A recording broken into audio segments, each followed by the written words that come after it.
Think of the hemorrhaging woman in the Bible. She suffered for 18 years. Or the paralyzed man who was there for 38 years. Or the blind man who was blind from birth. And Jesus comes and he heals them.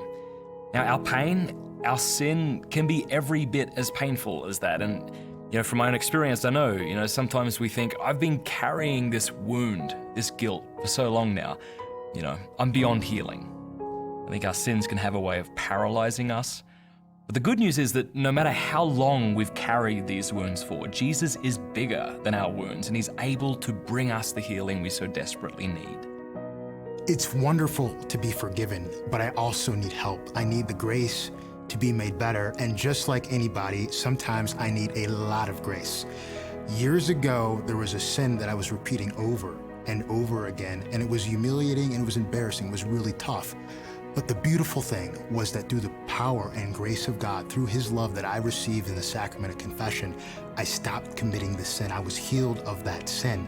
And that's the beauty of confession. We become restored. We become more fully who we are as God's sons and daughters. We receive the grace to be made better, to be who we are in the eyes of God's mercy.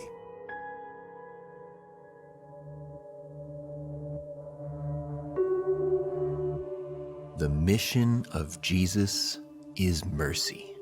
That's why he came, to seek those who've made mistakes, who are broken, who don't know his love, who've turned away from him.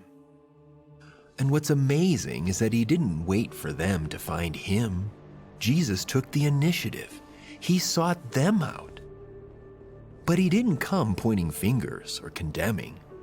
He offered healing, forgiveness, his love. And he does the same with us today. So if you sense a tug on your heart to turn back to God, if you're thinking that there's something you might need to confess, know that that's Jesus touching your heart.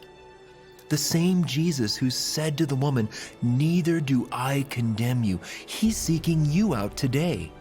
He's inviting you back to him. He's longing for you.